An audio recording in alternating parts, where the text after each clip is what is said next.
এই পরবর্তী কীর্তনী আমার দাদা মিন্টু সরকার অভিষেক কীর্তন করবেন, শুনে যাবেন। ভক্তগণ, এবারে নিতাই প্রভু আমার একদিক থেকে যোগাই মাদাই আসছেন, মদ খাইয়া মাতাল। আপনাদের যদি জুড়ির কেউ মদ খায়, যখন তার মদের নেশা লাগবো হইব আজ আমি জুড়ির মধ্যে হিরো, মনে করবে সে আছে 10 তলায়, কিন্তু মদ 2 প্রকার। জাগতিক জগতের যদি কেউ মদ খায়, তার কিছুক্ষণের জন্য 2-4 ঘন্টা একটা দেহের মধ্যে নেশা থাকে। আর শ্রীবাস সঙ্গনে বসিয়া তো যদি হরি নামের নেশা করে, সেটা হচ্ছে জন্ম জন্মান্তরের জন্য নেশা। হরি নামের নেশা করবেন তো? তাইলে আজ কি হচ্ছে দেখুন, এই দেখেন, আমি একটু দেখাই। আমি বেশ কয়েকবার বৃন্দাবনে গিয়েছি, আপনাদের আশীর্বাদে কীর্তনে করেছি।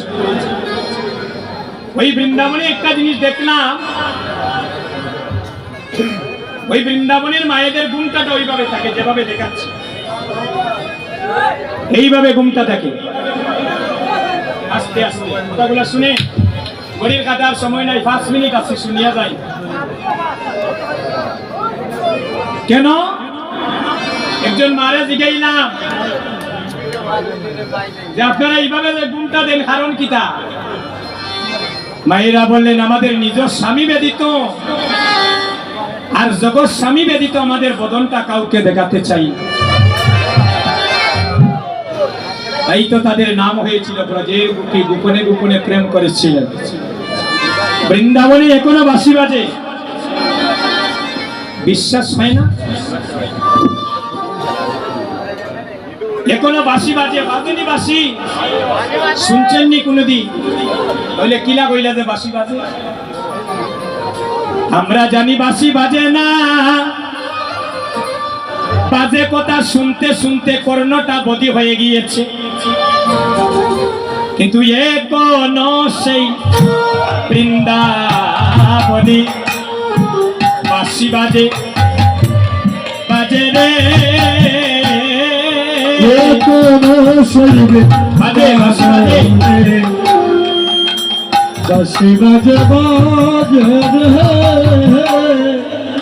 ঐত্যাবতী নিত্যলীলা করে গৌর রায়, আরে কোনো বাক্যবান জীবে কোন সেই গোবিন্দের বংশীর ধ্বনি শুনিবারে পায়। ওই যমুনার ঘাটে একটা স্থান আছে বংশীবট, আমি গিয়েছি। আরেকটা জায়গা আছে নিদুবন, রাত্রে 2টার সময় যা সিরিয়াল ধরছি দেখার লাগে। যুবক বন্ধুগণ, অনেকের হাতে তো টাচ মোবাইল আছে, এখন প্রমাণ দেখেন, এখন মোবাইলে টাচ মেরে নিদুবন লিখে দেখেন, একটা গাছ মনে হয় একটা সখী দাঁড়িয়ে আছে। এখন দেখেন প্রমাণ, যদি মিথ্যে বলে থাকি রে ভাই, নিজ নয়নে না দেখলে বিশ্বাস হবে না। এক একটা যে দাঁড়িয়ে আছে, মনে হয় এক একটা সখী দাঁড়িয়ে আছে নিকুঞ্জবন। যারা চুরি করতে দেখতে যেতে চায়, তারা পাথর হয়ে যায়। রাত্রে 2টার সময় সিরিয়াল ধরে গেলাম, গিয়ে যখন নিকুঞ্জবনের গেটটা খুলে যাওয়া হলো, সখীদের কাপড়গুলো উপরগুলো গুছাইয়া রাখা থাকে, সকালবেলা দেখা যায় সকালে বাড়িতে প্রতিদিন নিত্য সেখানে রাস করেন আমার গোবিন্দ, রাধারানীকে নিয়ে মিলিত হন এই নিকুঞ্জবন। এগুলো মিথ্যা নয় রে ভাই। কে বলে রে নাই ভগবানে দেখে না তুঝে অন্তরে? আরে ভগবান খুঁজতে রে ভাই হয় না যেতে ভারতের বৃন্দাবনে। এই দেখো বৃন্দাবন সাজাবে, সেই গোলক বৃন্দাবনে ভগবান পাবে না। সুধীজন, এখনো সেই রাধা রানী বাঁশির সুরে হয় আইরে পাগলিনী। এখনো সেই রাধা রানী বাঁশির সুরে পাগলিনী। এই বংশীবটের তলায় তাল রাখো, সুতো করি বাবা। লক্ষ লক্ষ মানুষ যমুনা নদীতে স্নান করে শুদ্ধ বস্ত্র পরিধান করে ওই গাছের সাথে কান পেতে থাকে, আমিও কান পেতেছিলাম। কিন্তু ভাগ্যবান জীব যারা এই গোবিন্দের বংশীর ধ্বনি এখনো শনিবারে পায়। এখনো সেই রাধা রানী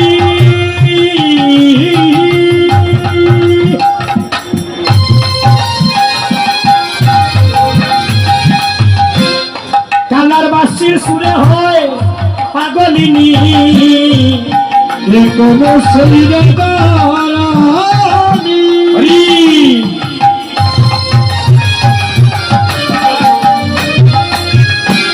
বাঁশি সুরে পাগলি অষ্টসখী শিরোমণি অষ্ট সখী শিরোমণি ওই কদম তলায় রে উলুকদানি মা বাজে রে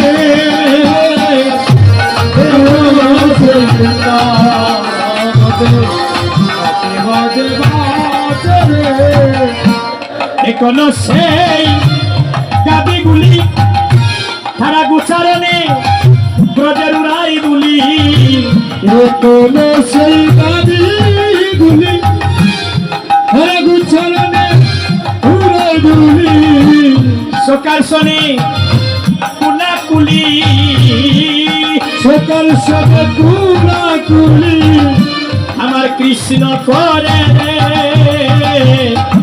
কোন সেই বৃন্দাবনে বাঁশি বাজে কোন সেই বৃন্দাবনে এই গানটার জন্য কয়েকটা অনুরোধ এসেছিল তালটার বাজাও আর এই গানটা এই ফাঁকের মধ্যে গাই নিলাম কোনো সেই ললনায় জনানিতে রাতে যায় যমুনায় কোন সেই ললনা যমুনা হরি বল। যমুনা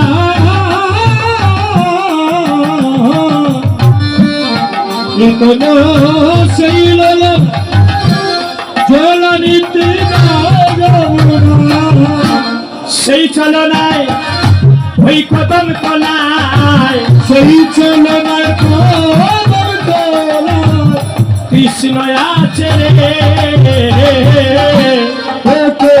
সেই বৃন্দাবনে বাঁশি বাজে রে কোন সেই বৃন্দাবনে এই গানটা সবার অনুরোধে গাইলাম ক্ষমা সুন্দর দৃষ্টিতে দেখবেন এবার মহাপ্রভুর আদেশ পেয়ে নিত্যানন্দ প্রভু জগাই মাদাইকে দেখে বলছেন সবাই দুটি হাত তুলে বলছেন একবার দুটি বাহু তুলার বলো হরে কৃষ্ণ হরে কৃষ্ণ কৃষ্ণ কৃষ্ণ হরে হরে হরে রাম সবাই মিলে গানটা গাই রাম রাম হরে হরে হরে কৃষ্ণ কৃষ্ণ কৃষ্ণ হরে হরে হরে রাম রাম রাম এদিকে হরে হরে হরে কৃষ্ণ আও না আও না হরে রাম রাম রাম হরে হরে হরে কৃষ্ণ হরি বল হরি বল কৃষ্ণ কৃষ্ণ কৃষ্ণ হরে হরে হরে রাম রাম রাম হরে হরে হ্যাঁ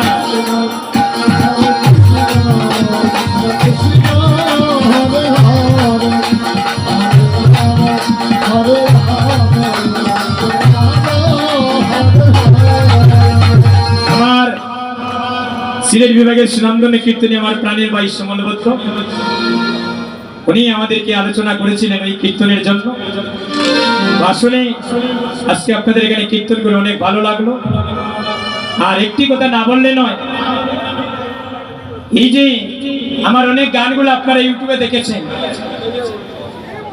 অনেকে অনুরোধ করেন দাদা ওই গানটা গাইবেন সেই গানটা গাইবেন আজকে আমি শুধু বাংলাদেশে নয় বিশ্বের বিভিন্ন প্রান্তের মানুষের কাছ থেকে ফোন আসে এই যে আমার দাদা বসা পাশান মনরে তুমি ভাবো কারো লাগিয়া ওই গানের চ্যানেলে মালিক হচ্ছেন আমার রিপন দাদা এবং এখানে আরেকটা দুইটা চ্যানেল সনাতনী সংঘ এবং ভারত বাংলা ইউটিউব চ্যানেল সত্যি আমি তাদের কাছে চিরঋণী এই যে তারা আমাদের সনাতন ধর্মকে প্রচার করছে, তাদের কারণে আমরা নিত্য নতুন হাজার হাজার ভক্তের সাথে পরিচিতি হচ্ছে, বিশ্বাস করেন। আশীর্বাদ